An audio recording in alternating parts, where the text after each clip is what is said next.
이번에는 분석 모형 선정에 대해서 살펴보도록 하겠습니다. 이제 이번 시간부터는 3과목 빅데이터 모델링으로 들어가게 되는데요. 이제 통계에 대한 그런 학습들을 마치고 직접적으로 모형을 만드는 빅데이터 모델링의 과정이 되겠습니다.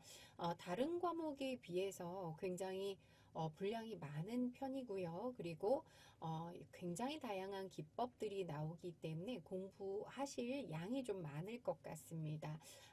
지금부터 하나씩 한번 학습을 해보도록 하겠습니다.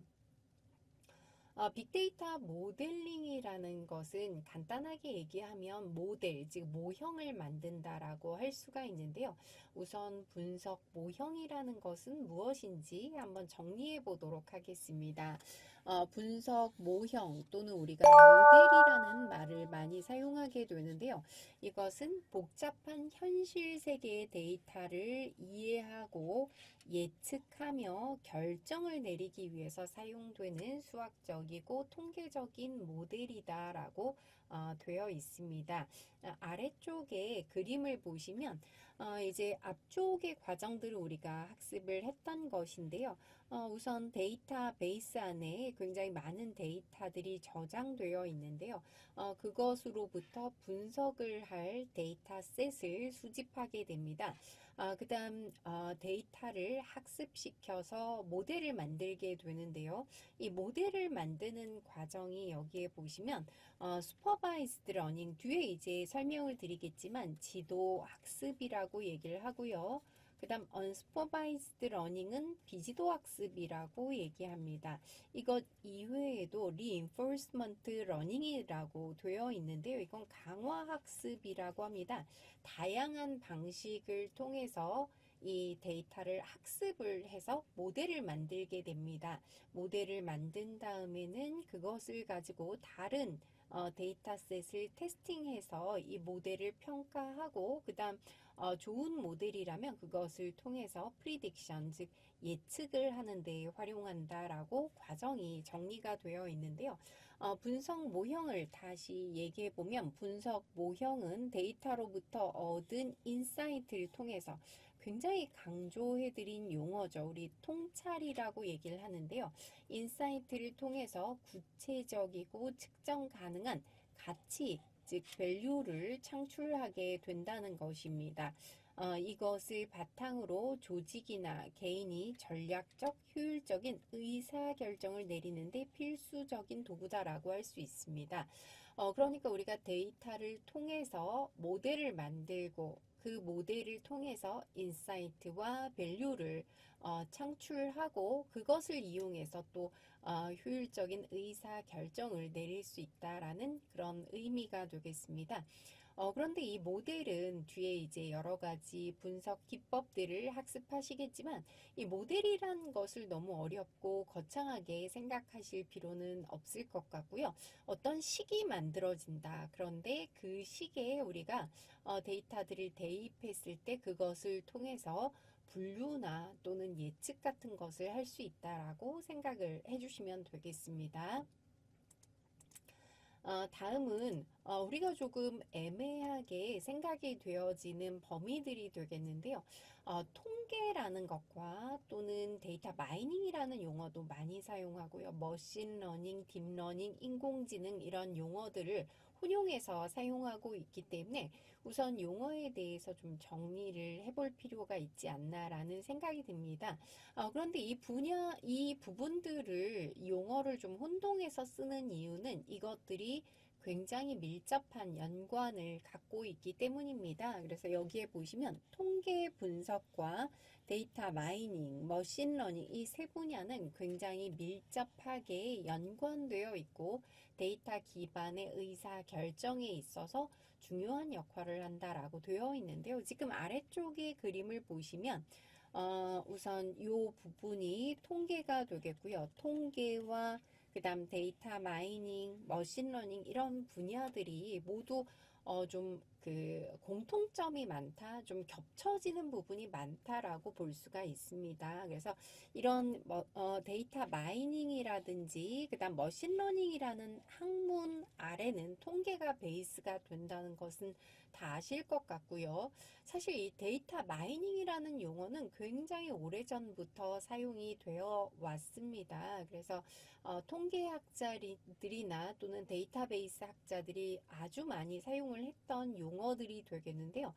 제가 보기엔 머신러닝이라는 용어는 컴퓨터 학자들이 좀 만들어낸 용어들인 것 같습니다. 근데 이 데이터 마이닝과 머신러닝의 대부분의 내용들이 겹쳐지기 때문에 굳이 이 분야를 우리가 억지로 분류를 할 필요는 없지 않나라는 생각이 듭니다. 그리고 딥러닝이라는 것은 머신러닝의 한 가지 종류라고 생각을 하시면 되겠습니다. 머신러닝의 다양한 기법들이 있는데요. 딥러닝의 경우에는 인공신경망이라는 것을 사용하는 그런 기법이라고 볼 수가 있습니다. 그래서 이런 분야들을 통틀어서 우리는 인공지능이라고 얘기를 하는데요. 인공지능을 좀 광의의 넓은 의미의 인공지능이라고 얘기를 하고 어떤 경우에는 인공신경망 즉 딥러닝 부분을 인공지능이다라고 협의로 얘기하는 경우들이 있습니다. 어쨌든 이런 분야들은 굉장히 겹쳐지는 부분도 많고 아주 밀접하게 연관이 되어 있다. 우리가 의사 결정하는데 중요한 역할을 한다라고 정리를 해주시면 되겠습니다.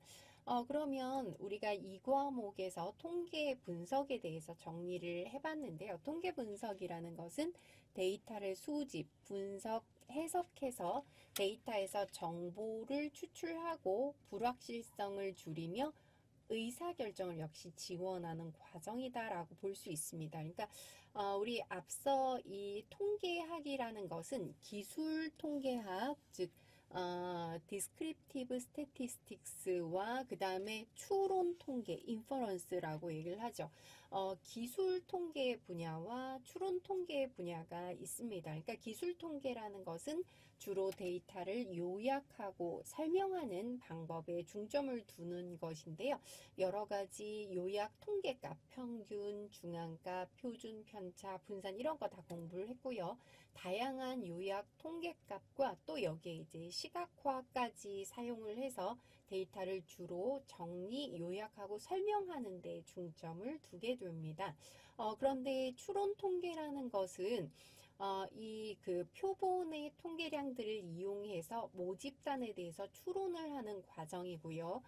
이 안에 추정과 가설 검정이 포함이 됩니다. 저는 이 추론 통계부터 이미 인공지능의 내용이 시작이 된다고 생각을 하는데요. 어쨌든 통계학은 이렇게 기술 통계와 추론 통계로 나누어진다는 것을 우리는 학습한 바가 있습니다. 그 다음에 데이터 마이닝이라는 용어를 다시 정리를 해봤는데요.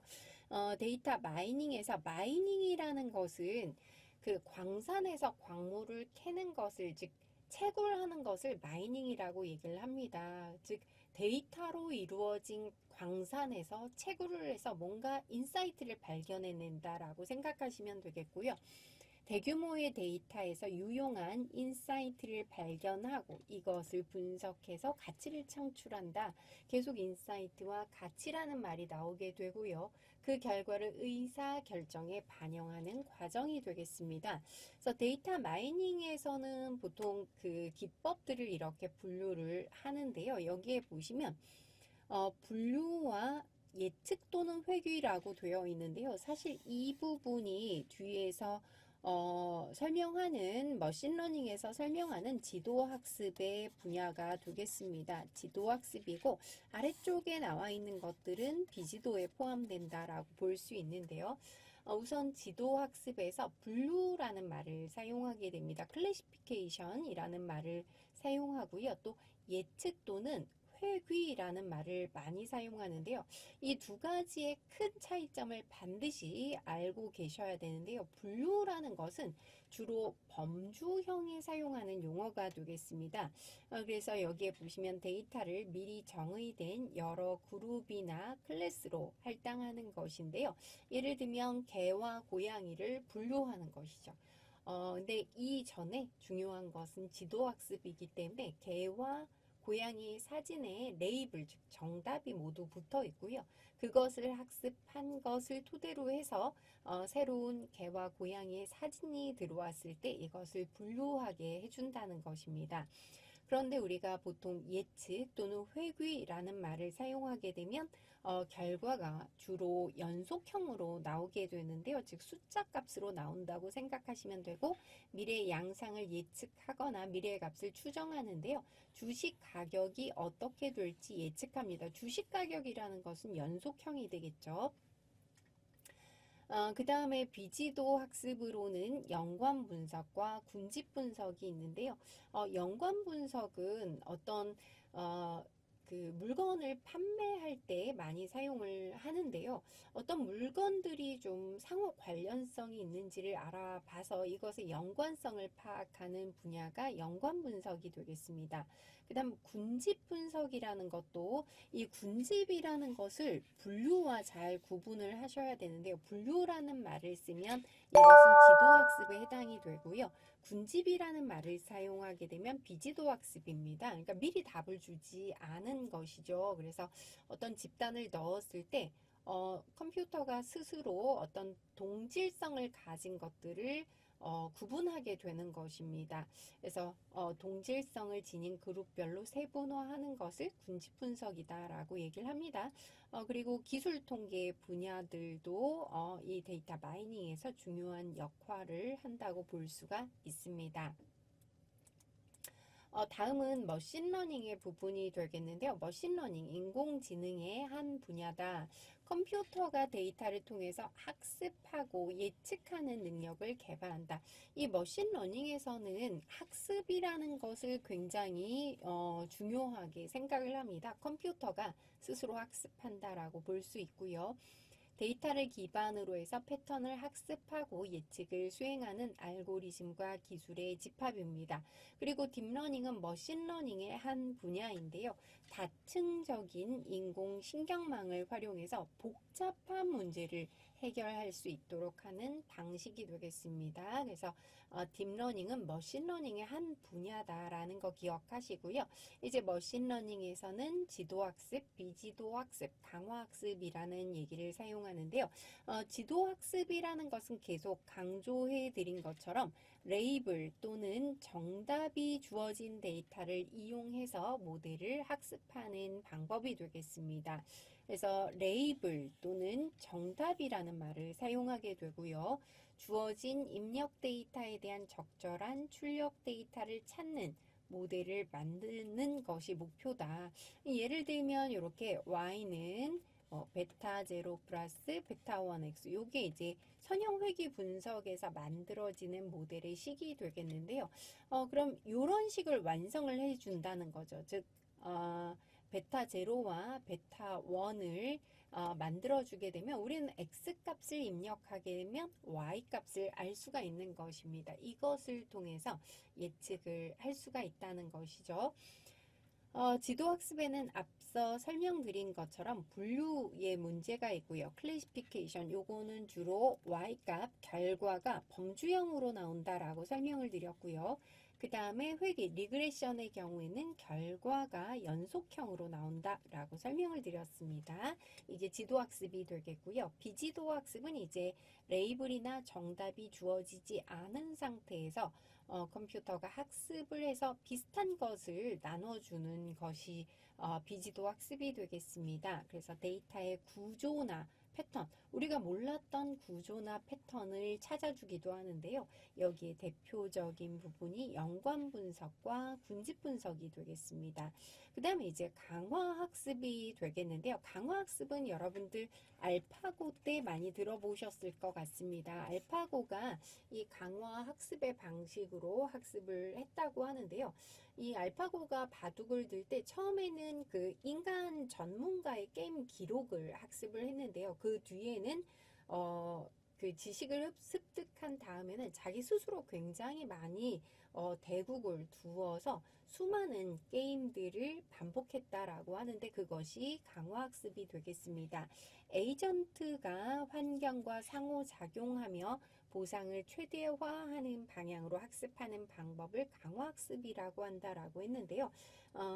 이제 미래의 자율주행차라든지 뭐 로봇이라든지 이런 것들의 움직임을 제어할 때 강화학습을 활용합니다. 그런데 우리 시험에서 나오는 것은 뭐 강화학습은 정의 정도는 나올 수가 있는데요. 상세한 기법들은 주로 지도학습과 비지도학습에 포함이 된다라고 볼 수가 있습니다.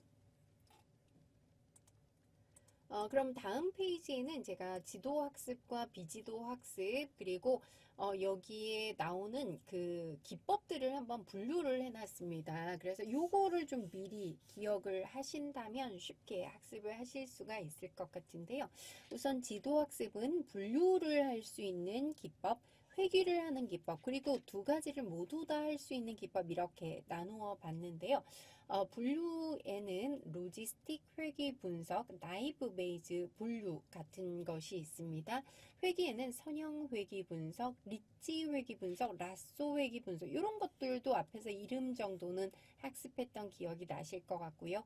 엘라스틱 맵까지 있습니다.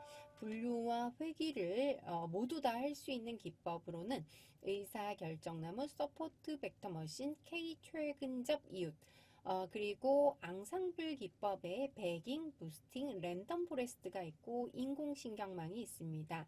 다음은 비지도 학습인데요. 크게 군집과 연관 분석으로 나누었는데 군집 분석의 종류가 정말 많습니다.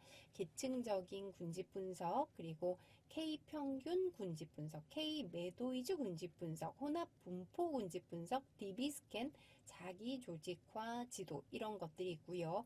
연관 분석의 기법에는 에이프리올이나 FP 그로스 같은 것이 대표적인 방법이 되겠습니다. 사실 이 내용들이 다 거의 한 번씩은 뒤에서 다뤄지게 된다고 생각하시면 되고요. 사실은 이것보다 굉장히 더 많은 기법들이 있기 때문에 언제든지 새로운 내용들이 추가가 될 수 있을 것 같습니다.